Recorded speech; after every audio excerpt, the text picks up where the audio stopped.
So today we'll get to the bread and butter of what we're here for. We're here to talk about dental assisting, dental hygiene, and dental office admin, all within the School of Allied Health. And I'm going to introduce Michelle. She's our dental programs manager, and she's going to bring us through this presentation. We do have some other key guest speakers that we're going to hear from. And again, if you have any questions, let me know in the chat or in Q&A, and we'll get this started. Michelle, if you want to come on. Hi there. Thank you, Stephanie. So hello, my name is Michelle Thibault. I'm the dental programs manager. I oversee the dental office administration program, the dental assisting level 1, level 2 program, as well as the dental hygiene program. So we have with us today, I have a student who is a graduate of our dental assisting program, Ashley Claver. She is also currently in our dental hygiene program. So I have her, and she's going to provide us with some insight later on in the presentation. I also have a few faculty members that joined the call today. So I've got Elena Gauthier. She is the dental hygiene lead faculty. Jennifer Carney is here as well. She is dental faculty for the dental assisting program. And I've got Yvonne on the call as well. I think she's just trying to click on as a panelist. She is our placement coordinator. She is also part-time faculty into the dental assisting and the dental office administration program. So we'll get going with, we're going to start our program overview. So we'll start with the dental assisting program. So our dental assisting program is, you will graduate with a certificate in level 1 and level 2 when you graduate. So this is a 1-year certificate. And as a dental assistant, you play a key role in a dental practice and have the knowledge and practical skills needed to help patients achieve their oral health goals. So highlights of the program. So there's over 400 hours of hands-on experiential learning in Niagara College's new state-of-the-art fully operational dental clinic and labs. Unique interprofessional education experience in both the classroom and clinical environments. You will gain practical experience in a dental office, field placement, and combine theory with real-world experience. We are accredited by the Commission of Dental Accreditation of Canada, and graduates are eligible to write the Entry to Practice National Dental Assisting Examination Board exam, followed by certification by the Ontario Dental Assistants Association. And you will be certified after the successful completion of the NDAEB exam. So the curriculum, you'll see there's 2 terms. So it's a very competitive course. There's quite a lot of content in theory and clinical. So it's not just a program to take just to learn how to be a chairside dental assistant. There's quite a lot of theory involved that I think is important for anyone who's applying to this program to realize. So the first term, you'll see there's about 26 hours of courses. That's including clinical and theory. And then in term 2, you have about 27. We also have what's called a preventive clinic after the winter term, which runs for the entire month of May. So there's no theory involved in this with this month, but it's all clinical experiences where you're actually seeing real clients. So this is just a few shots of our dental materials lab. So as a dental assistant, dental materials is something that you will need to know, not just learning how to mix cements and mix up alginate and pressure material, but you actually have to know the theory behind it. So this is the practical lab that you will work in.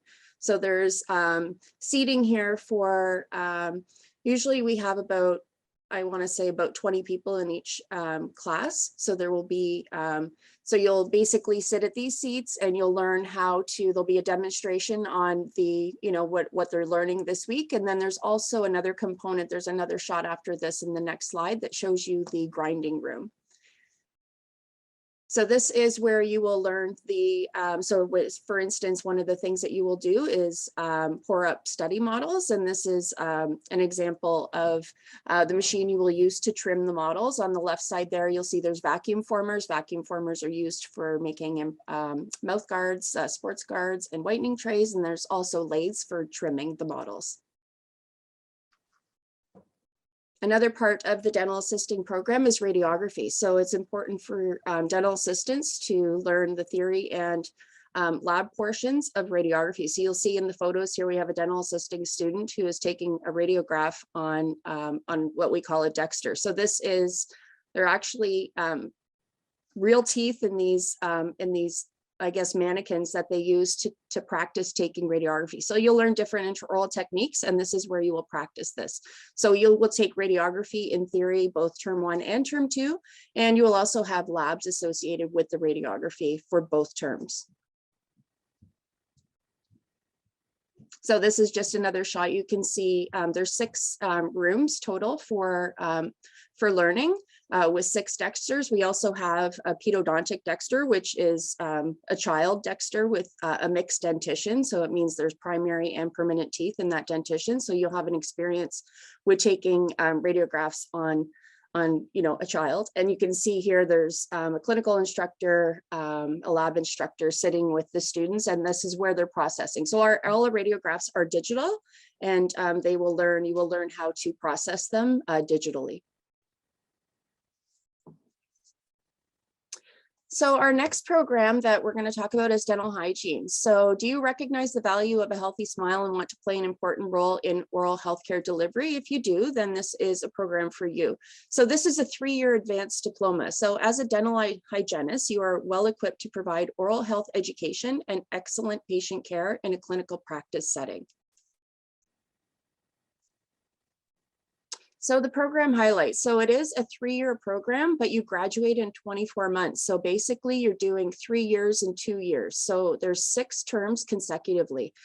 So 24 months, you'll have six terms. So you'll start in the fall, and then you have a winter term, a summer term, and then another fall term, another winter term, and then finally another summer term. So the not to scare you or anything, but you do get breaks in between. So our model is for each term to go 14 weeks. So you'll have 7 weeks of instruction, you'll have a week off, and then you have another 7 weeks of instruction, then you get another break, you come back for the next term, same thing. So every term is 14 weeks with a break in between. So exceptional preclinical and clinical opportunities in Niagara College is state-of-the-art, fully operational dental clinic. So again, the same clinic that's used for the dental assistants is used for the dental hygiene students. So it's a unique interprofessional education opportunity as part of the allied health team. Access to hands-on learning opportunities through comprehensive and varied placement experiences. It again is accredited by the Commission of Dental Accreditation of Canada. Graduates are eligible to complete the Entry to Practice National Dental Hygiene Certification Board exam. So this is a written exam. There is a practical exam coming. I'm not sure if the new class starting in 2022 will have to do a practical exam, but there has been talk about implementing it. So just an FYI, if you do apply and get accepted, you may be subject to a practical exam as well as a written exam. So you would write the written, and once you pass the written, then you would have to do a practical exam as well. But that's not for sure yet, but I just wanted to let you know, just in case you're wondering. And also, once you pass that, you would be eligible to register with the CDHO. So that is the College of Dental Hygienists of Ontario, which is the regulatory body that it regulates the practice of dental hygiene in Ontario. So just a few shots here of our students at work. So just an FYI, these shots were taken pre-COVID. I just want to inform you, because now when you work on a student, this is a clinical instructor helping a student work on another student. So now with COVID, there are other PPE requirements. We are in enhanced PPE. So the clinician and the clinical instructor would be in a full gown, glasses or goggles, and a shield if they are working on a student partner. So you can see on the right, there is a clinician here. So she has her screen behind her with her radiographs up. So that's, you'll see in the first shot there's a computer, there's 2 screens that you're looking at. So each unit is equipped with 2 screens for the clinician to use and for the client to see. And just another shot, this is another shot of our dental hygiene students. You can see on the left there, that's a more recent shot. So that was taken with our enhanced PPE. So you can see they're in full gowns, shields, when they're working on each other. And the right shot is, that's a pre-COVID shot. She's using aerosol generated procedures, which right now we are not using in our open concept clinic, but we are equipping rooms to accommodate the use of aerosol generated dental procedures. All right, so we have Ashley on the call. So what I asked Ashley to join because Ashley's been a student with us for a few years now, and we've gotten to know her pretty well. She's been a student representative for her class, and she's a wonderful student, and she's very well spoken. She's also been on our program advisory committee, where we actually meet with stakeholders in the community to talk about the program and what's happening in real office world. So I thought Ashley would be a great addition to this open house, so she could give you maybe some insight into her experiences. So Ashley, you were a dental assistant. You graduated dental assisting, and now you're in the dental hygiene program. So I don't know if you have any words of wisdom or anything to share with any of the participants here to let them know what to expect when they do dental assisting and what the experience is like in dental hygiene. So I'll leave it up to you. Okay, hi everyone. As Michelle mentioned, my name is Ashley.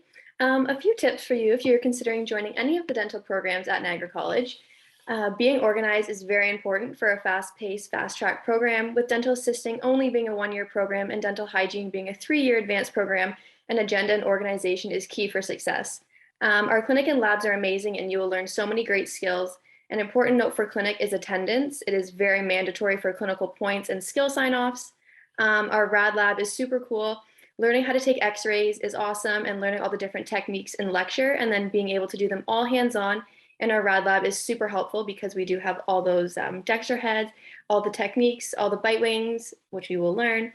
Our dental materials lab was personally my favorite. You get to do a bunch of model pour-ups, make sports guards, whitening trays. It was just a nice fun class that we had on a Friday morning, luckily. Niagara College also really prepares you for the board exams at the end of the program to become fully certified for dental assisting and dental hygiene. Another great thing about the dental programs at Niagara College is that you have many opportunities to get involved, as Michelle had mentioned, such as becoming a class rep. I myself was a class rep in dental assisting and in first year hygiene. Basically, it is being the class representative for good, not so good issues. Everyone kind of relies on you, and then you do a curriculum review at the end of the terms. And another perk of joining a dental program is you have a really good chance of getting a job in the field right after graduation, since assistants and hygienists are in such high demand. There will be moments of stress as the workload can be overwhelming, but in the end, I promise it is all worth it. Thank you, Ashley. That was great. Thank you. I'm sure there will be questions for you when we get to that point at the end. So I appreciate you coming on and providing some insight for us. Thank you. We actually do have a question. So Jessica asks, what is the biggest difference in labs when it comes to the two programs? How do the labs differ? Do you want me to answer that one, Michelle? You can answer it. You've experienced it. So if you like, and then I'll fill in the blanks if you like. Sure. So for our rad labs and dental materials labs, they are very similar in dental assisting and dental hygiene. You learn the same things in the rad lab and the materials lab. The only difference, I believe, for our rad lab is you do have a class that is rad interpretation. I think it's in term 5, but all the, I guess, hands-on learning experiences are the same, in my opinion anyways. I think too, for dental materials as well, the difference between dental assisting and dental hygiene is dental assistants have, Jen, you can answer this as well. Dental assistants are learning the materials that are associated with that profession that dental hygienists may not learn. So pouring up models, for one, is something you will both learn in both terms. In dental assisting, for instance, you're learning how to mix cements, you're learning how to do a lot of mixing that the dental hygiene student would not. That being said, if you go into dental hygiene and you're already a dental assistant, you will be exempt from dental materials, but there are a few skills that the dental hygienists learn, such as learning how to mix.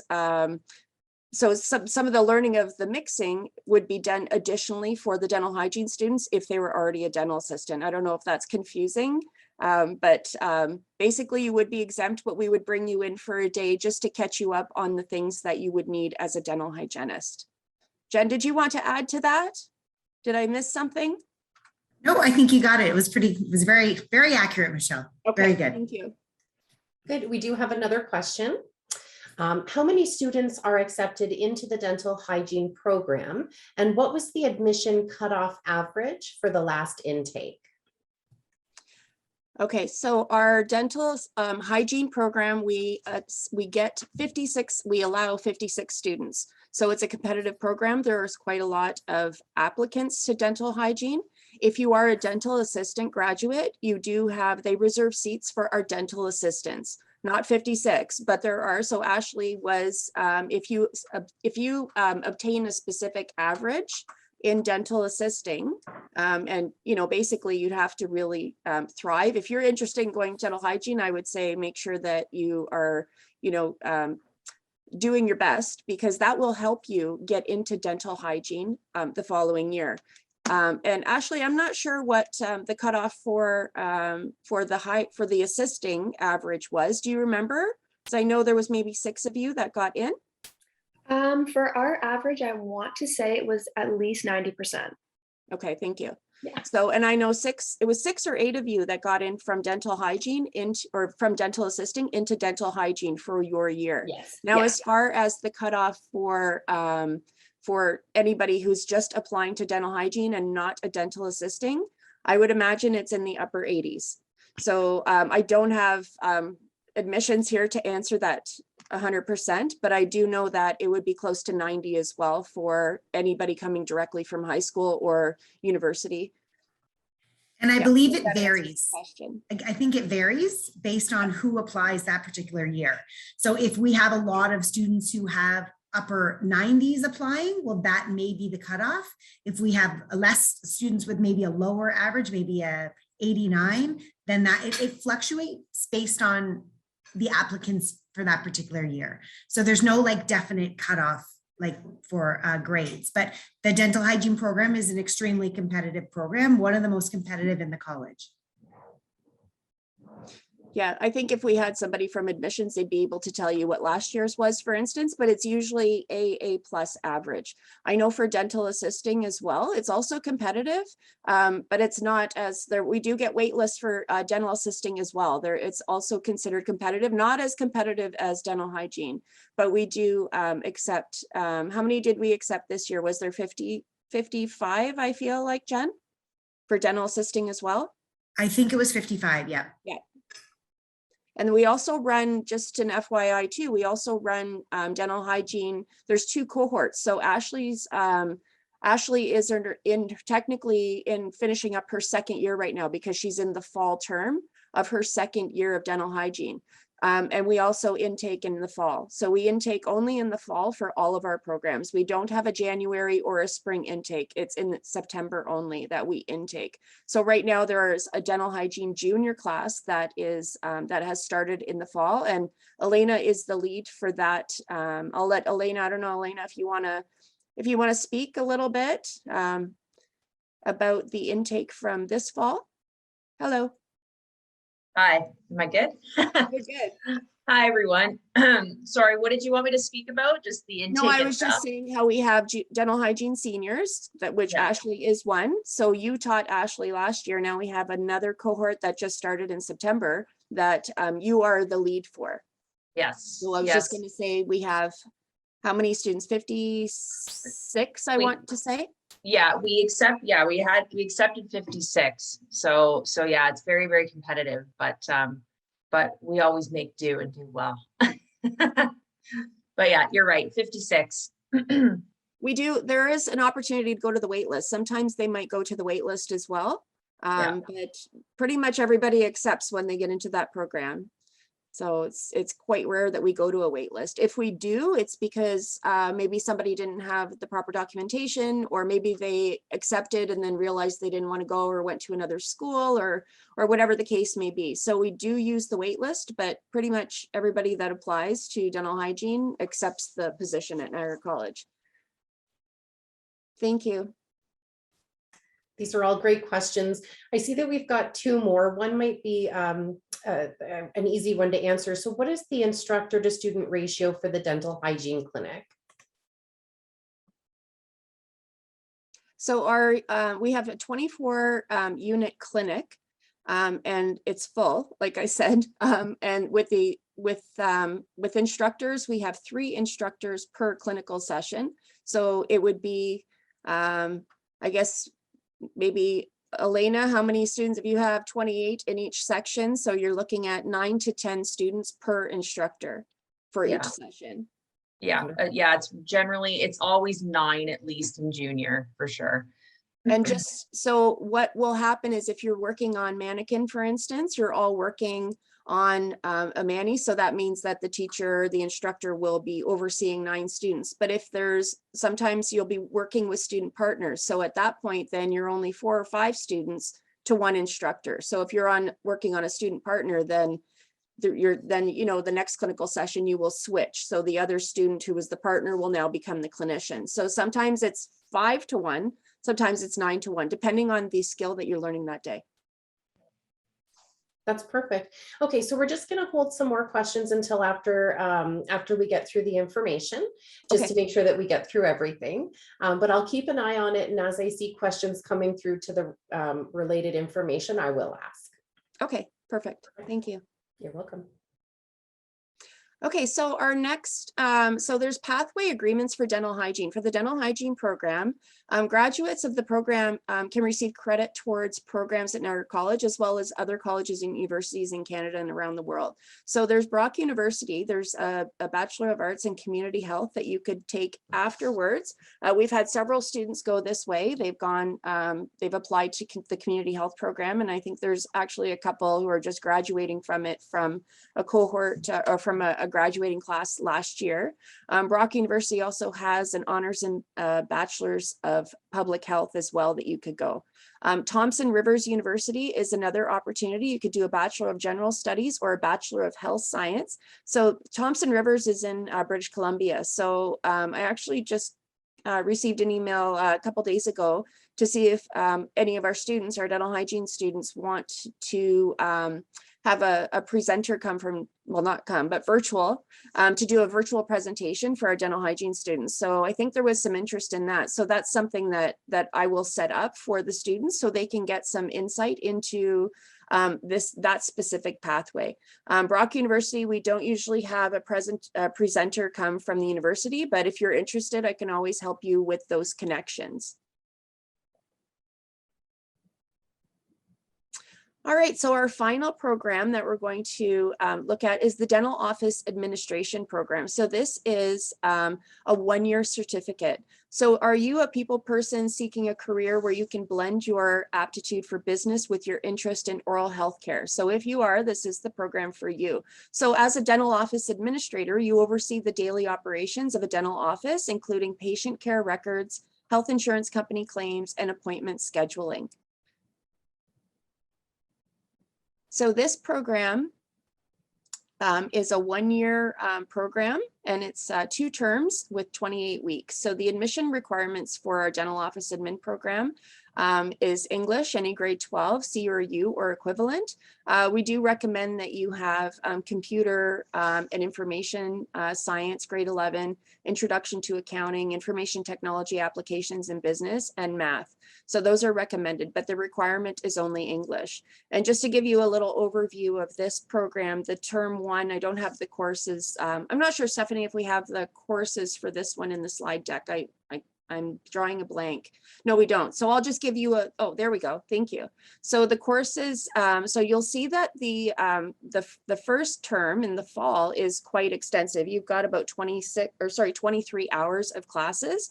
So that includes, and it's on campus as well, because you will have to do rotations at our own clinics. So the dental office administration students, the dental assistants, and the dental hygiene students, we often, they do rotations together. So for instance, our dental office administration students will come in for a rotation in the clinic, and they will sit with a dental hygiene student during a client care clinic. So I believe Ashley's probably had one already this term, where they will sit in the unit to see how an appointment would run. So that's a little intercollaboration that we're doing. We've also implemented infection control monitor into our dental office administration rotations this term. So they will actually go in and see how we reprocess instruments and do the sterilization aspect of the clinic. So you also have rotations offsite as well. You'll have placement opportunities. So term 1 is more at our school, and then in term 2, you'll see there's less theory going on, and there's only about 15 hours because it's because you do actual placement out in the field. So Yvonne, I think you're on the call. I'm not sure. We can answer questions about that in the end if anybody has any questions about the placements that we do offsite. So for selection and ranking for our dental office, for our program, so applications are evaluated based on published admission requirements. So when the applicant provides proof of meeting the requirements, an offer of admission can be issued, provided space is available in the program. So in the event that the number of qualified applicants exceeds the available places, then selection will be based on the most senior level final grade available in required courses at the time of ranking. So midterm grades are not used for ranking purposes. So testing or other supplemental evaluation may be required.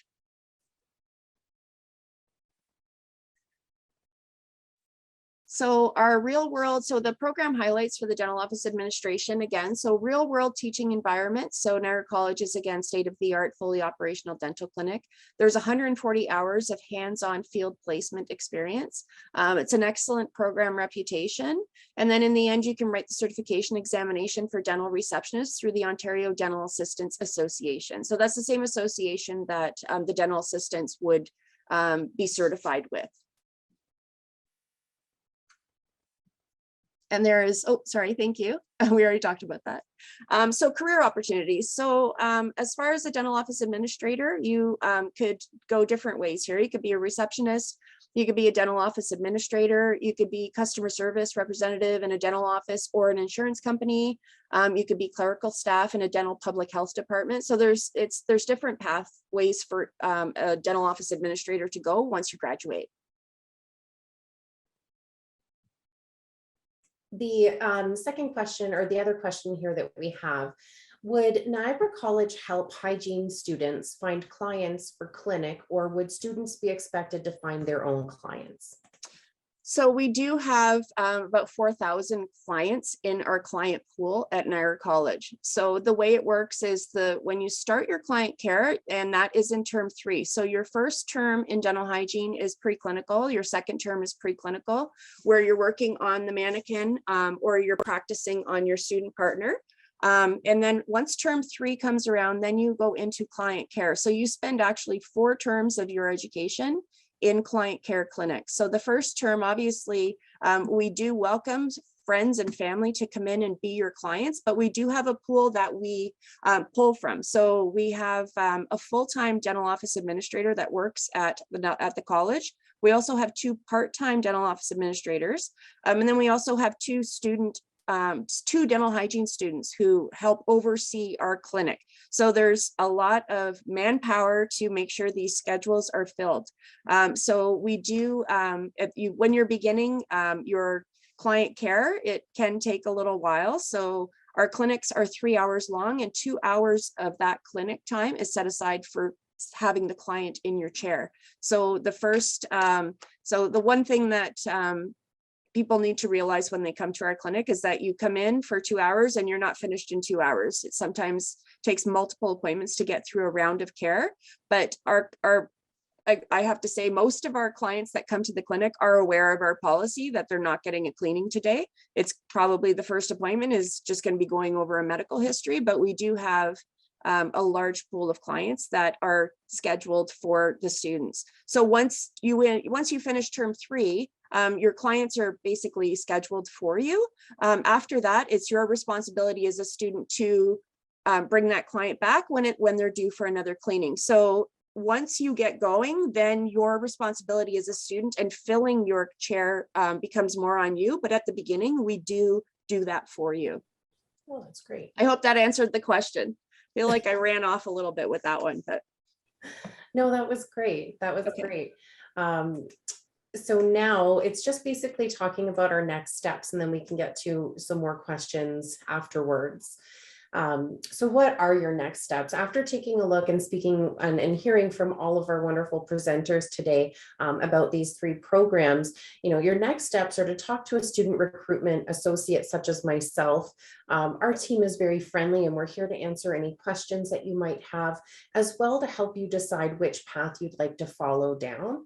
And not just to get a job after graduation, but to create that lasting career that you're really going to find fulfilling. We've also got virtual information sessions that are still running. We've got on-campus tours if you'd like to go take a look at the labs. And then all of these sessions that we are doing today are being recorded, and they will be available hopefully by Friday at the end of next week, so that if you were a latecomer and you missed any information, or if you wanted to hear something again, you could definitely refer back to the recording. And you'll get the information there. So I do want to thank everybody so much for joining our session today. Please do follow us on all of these different social media platforms. You can also search the My NC Story and My NC Dream. That's going to bring you to a lot of testimonies and different things and events that we've done at the school as well, just to give you a more broader idea of the Niagara College community. But I'm going to leave it open probably for another 5 minutes. If you have any other questions, definitely feel free to put them in the chat or the Q&A. And if anybody has anything additional that they'd like to add, that would be great as well. Stephanie, can I just add one more thing, if that's okay?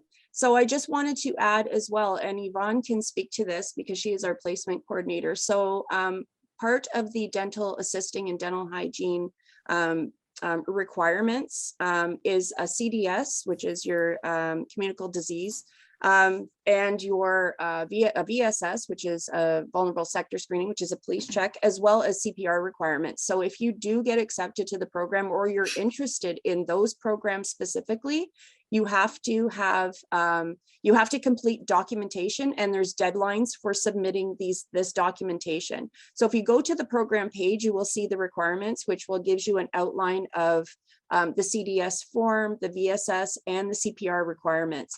So there's deadlines included with this, because you need to have everything submitted and approved by the start of the school year. So if you show up with your documents in hand, there's a chance that you will risk not being able to remain in the program. So we've seen this before where people say, oh, I didn't see it, or I didn't know I had to do that. So make sure that you read through the courses, or the required documentation. And if you do get acceptance, make sure you go onto My NC portal, or contact myself or Yvonne to ask what your next steps are. Because I know people get excited about getting into the program, and then all of a sudden they're like, oh no, I didn't know I had to do that, or I didn't realize I needed varicella and I don't have it, or whatever it may be. So Yvonne's on the call, so I'll let Yvonne join in here, because she is the person who will be dealing with all of the documentation, the CPR, and the VSS. So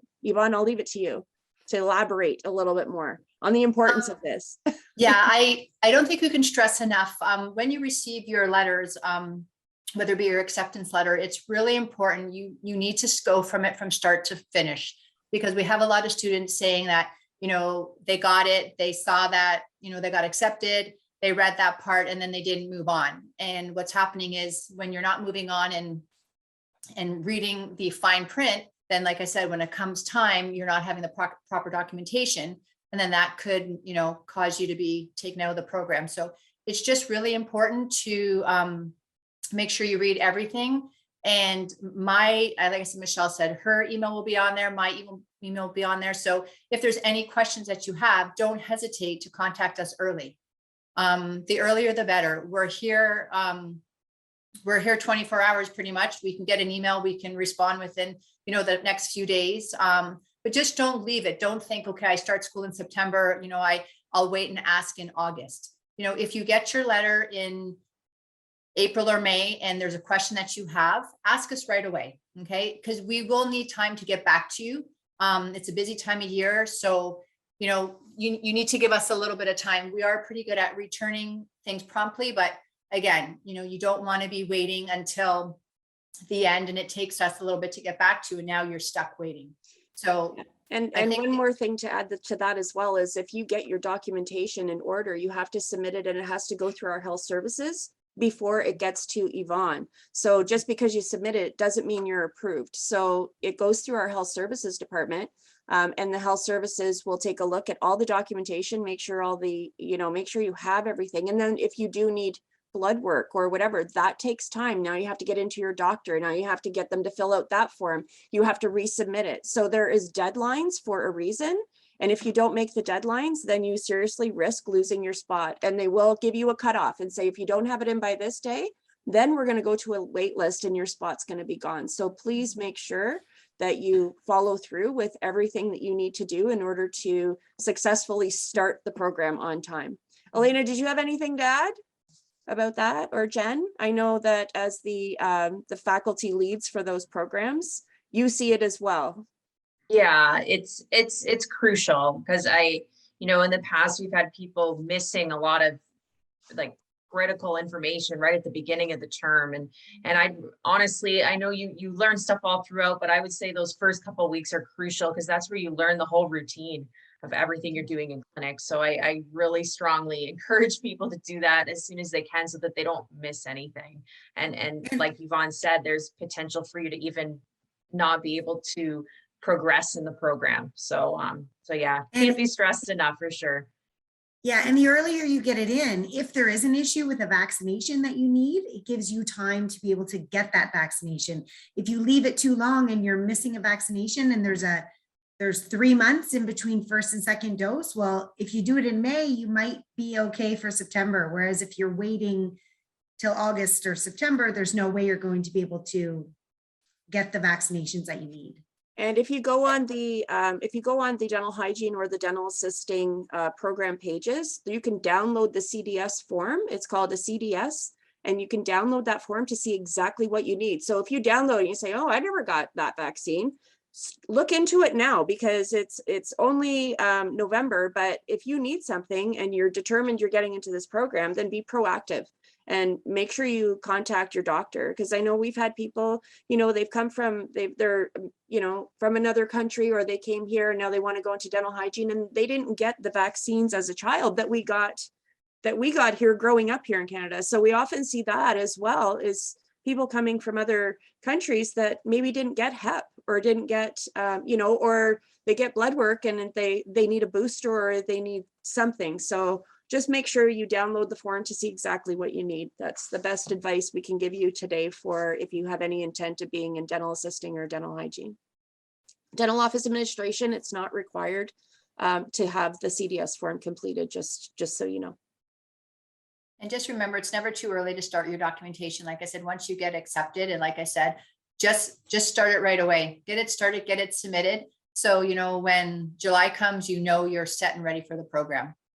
You'll feel a lot more at ease knowing that you have everything that you need than waiting until the end. So for sure. Absolutely. Great advice. Now, Alyssa would like to know if you would recommend taking a co-op course while in high school. Yes, for sure. If you can do a co-op to see, because I know we have some people who go into dental hygiene and then they say, oh, I don't like this. I think I'd rather go into dental assisting. And they find out when they're in the program. So going into a dental office, even if it's just not even a co-op through your school, but, you know, just to volunteer for a day or to see what a routine. I know sometimes with this past year and a half with COVID restrictions, a lot of offices weren't allowing students to come in, but, you know, it's definitely a plus. Ashley, can I ask you, did you do any co-ops before you went into dental assisting? Did you do anything like that in high school? No, I didn't do any of the co-ops. No. Okay. It probably would have been beneficial, but I didn't do any of the co-ops. Okay. I was just curious. I wasn't sure. Yeah. So I think it would be beneficial just to get an idea And make sure you take a look at the differences between them, because, you know, some people always choose dental hygiene because, you know, it pays more, or, you know, whatever the case may be. But we often have dental assistants who their goal is to be a hygienist, but they want to be both. And I always recommend that, because the more you know, that you're talking about a resume builder, and you have to realize too, if you do dental assisting first, then when you go into hygiene, now you're exempt from radiography and you're exempt from dental materials. So that provides you, with more time to work on the other courses. So you do get exemptions from one program to the other. And it's just beneficial. You already know charting, you already know tooth services, you already know anatomy. So it's very helpful to do the dental assisting first. You don't have to, don't get me wrong, but sometimes it's a good stepping stone. I agree with that. I'm glad I took assisting first and then hygiene, because even with COVID, there was a lot of things that some students were confused about, but being in assisting, I had already known, and I was able to work in a dental office in the field and potentially be a hygienist in that same office because I did assisting first. Yeah, and that's another thing too, is we see a lot of students who are dental hygiene students now who graduated assisting, whether it be last year, or we have some that have been assisting for 5 years or 4 years, 3 years, and now they're coming back for hygiene. They have the experience in an office as well as an assistant. They may be assisted with hygiene, the hygienists in those offices. So they have that extra, it's almost like they made their own co-op, right, before going into hygiene. So it's just beneficial. You don't have to, but I would say if you can, go for, maybe contact your dentist or whatever the case may be, and see if you can go in for a little co-op before, just to see if you like it. Now, Diana would like to know, how many hours of classes are there approximately a week for dental hygiene? So dental hygiene for term 1, so they vary. So term 1 is 25 hours. So you have 8 hours of clinic, and then you have 2 hours of radiography lab.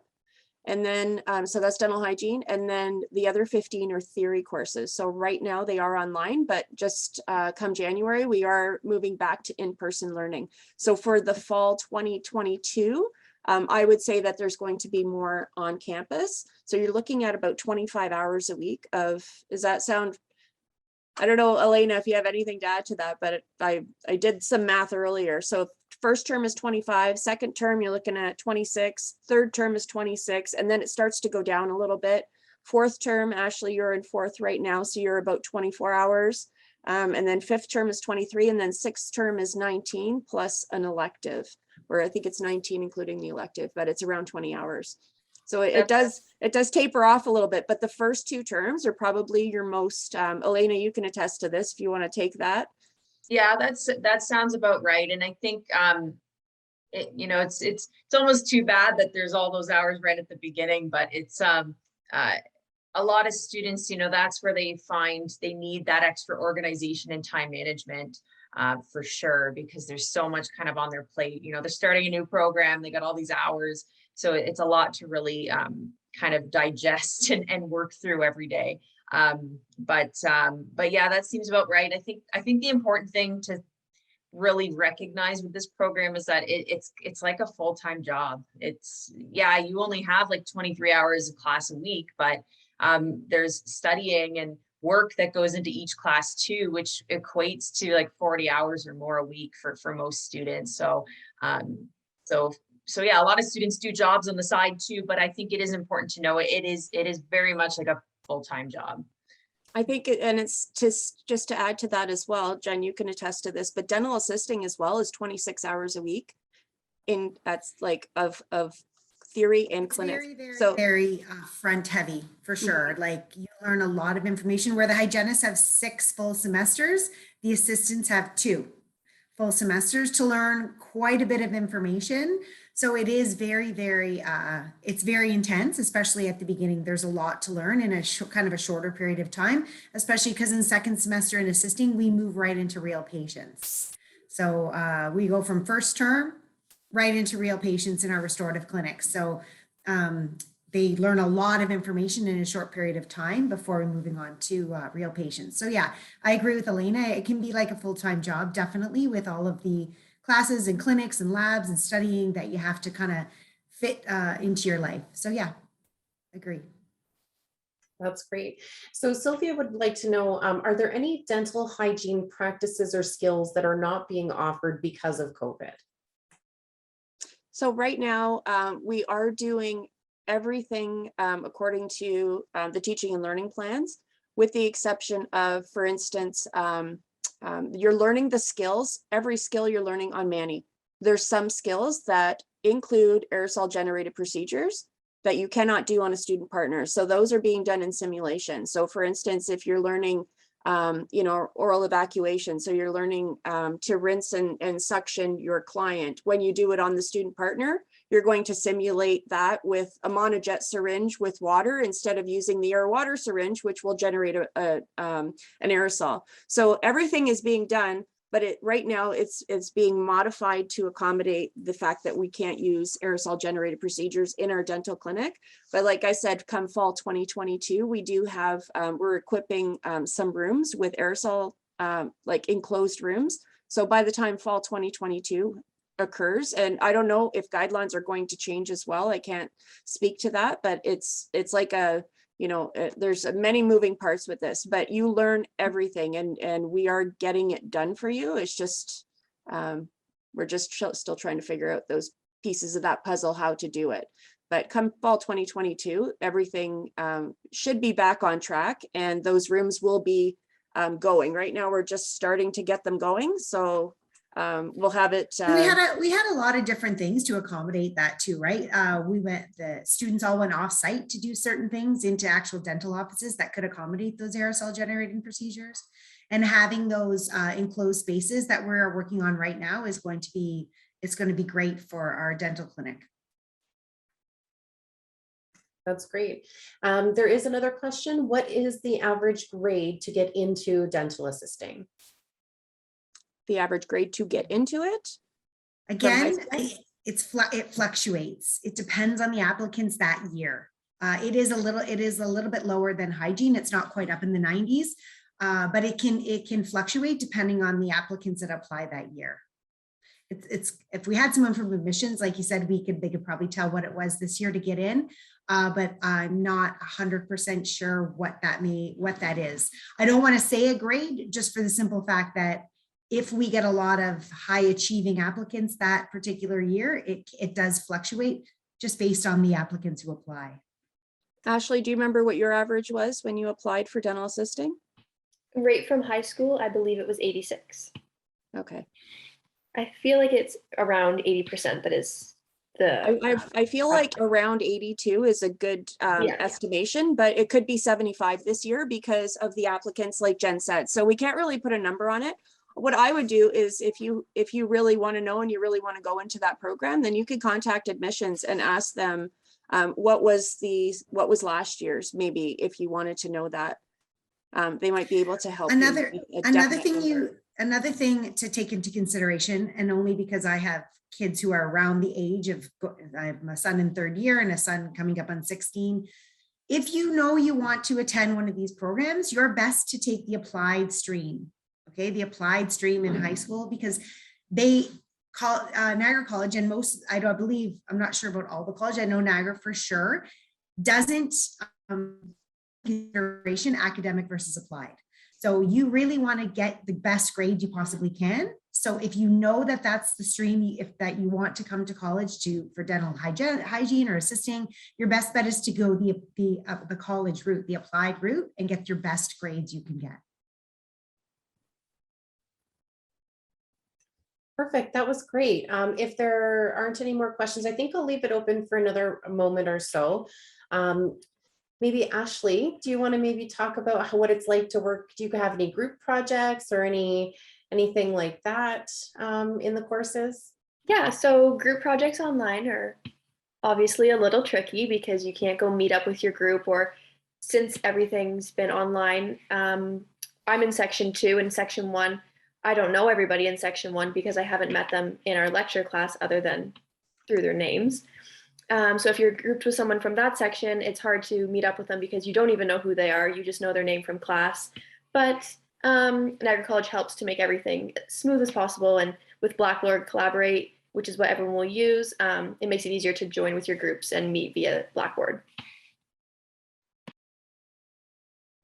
I think to just to add to Ashley's point, sometimes you don't get to choose your group when you're doing a group project. So if you do, then you're going to choose your friends. But sometimes the faculty assign groups just to get people to know each other. So that can be challenging. But I mean, our faculty are very flexible. And if you contact them and say, you know what, I can't get a hold of this person, or, you know, I'm trying really hard. There's a mentorship assignment that Jen and Elena have going on that sometimes can be challenging because it's between all the programs. So sometimes the person that you're supposed to be connecting with isn't answering you. So my advice is to always keep in touch with your faculty and your instructors and let them know what's going on, because if you don't, then they think that you're not doing it. So if you do having any issues at all, or they will answer you, you know, they'll provide you with a prompt response and help you with a resolution. That's great. We do have another question. Do you know if Niagara College treats PreHealth courses, college PreHealth courses, the same as high school college courses, or would they apply some type of inflation factor to the PreHealth classes? That's a good question. I don't want to say no, but I don't think we do any inflation. I think you can go by your PreHealth. So let's say you went to high school and you didn't get the requirements that you need for dental assisting or dental hygiene, and you're doing PreHealth science like that.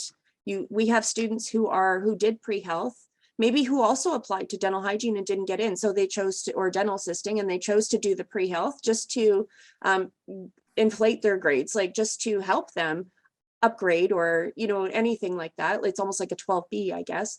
But they don't take any, like the only time really dental hygiene looks at other students is through dental assisting. So they'll guarantee spots for dental assisting. I don't think they guarantee spots for PreHealth science from my recollection. I'm not sure, Jen or Elena, if you're aware of that. I haven't heard that. I just know that dental hygiene reserves spots for so many dental assistants from that program.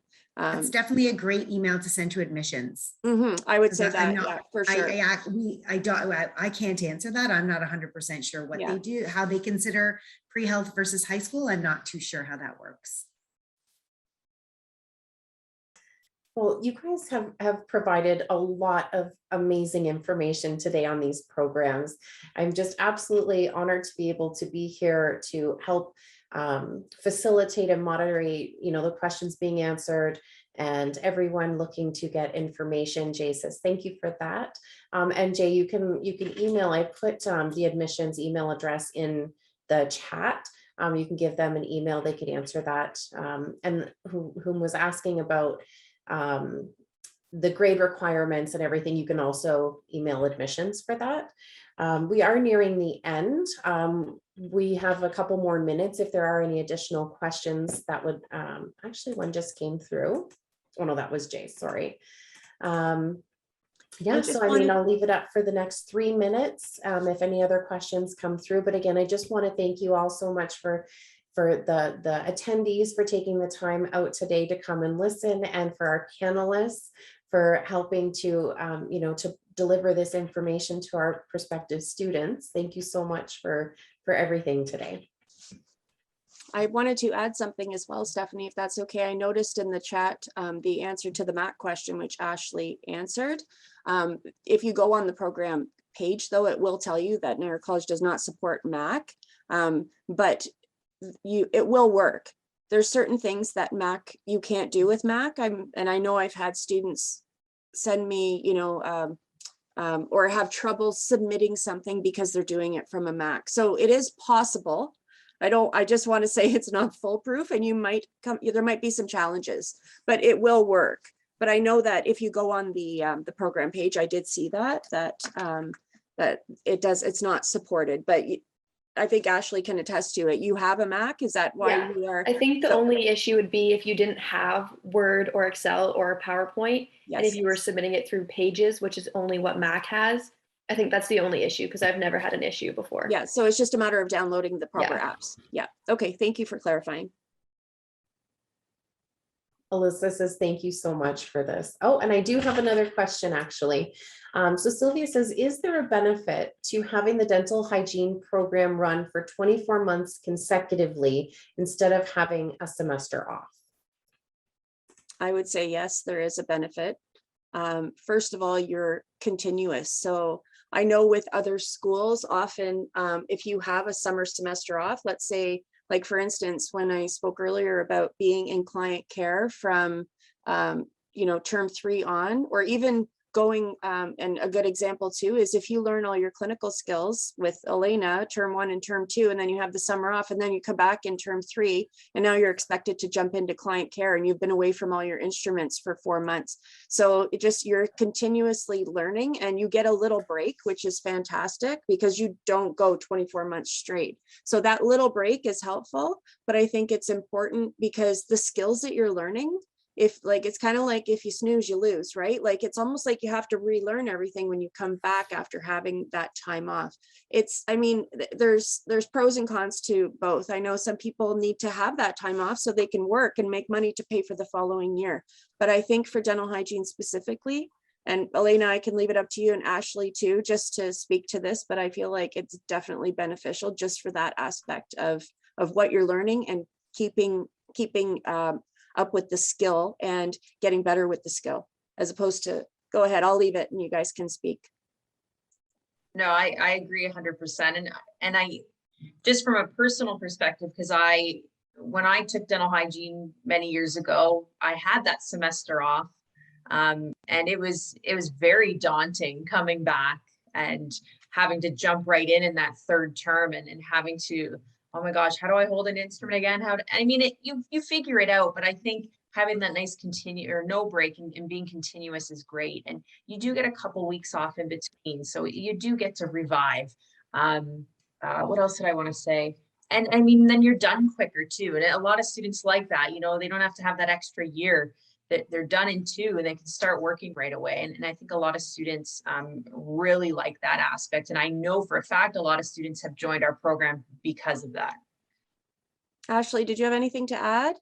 You've Even experienced that just after break week, it's only 7 days off, but even when you go back to clinic, it's kind of like, whoa, what am I doing here for a second? And then you kind of get back into it. So I feel like the whole semester off would be a little tricky to come back to. Thank you. That's amazing. Perfect. So thank you again so much, our panelists. Thank you so much to our prospective students for joining our session today. Again, this will be recorded, or this has been recorded and will be available by Friday of next week. If you find that you wanted to go back and revisit any information, and just thank you so much for attending. Thank you, Stephanie, for moderating this, and thank you to all the participants. It was so nice to see you, well, sort of, and it was very great of you to come on and listen to us speak. And I want to say thank you to everybody who volunteered an hour today to come on. Jen, Yvonne, Ashley, Elena, thank you so much. I appreciate it because it's nice to have the support of you, because you are the faculty and the students helping our students get to be successful. So thank you, everyone.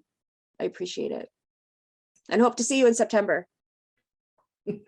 The participants anyway. I'll see you all on Monday. But have a great weekend, everybody. Thank you, Stephanie. Have a great weekend. Thank you. Thank you, Stephanie. Bye, everyone. Bye. Thank Bye. you. Yeah.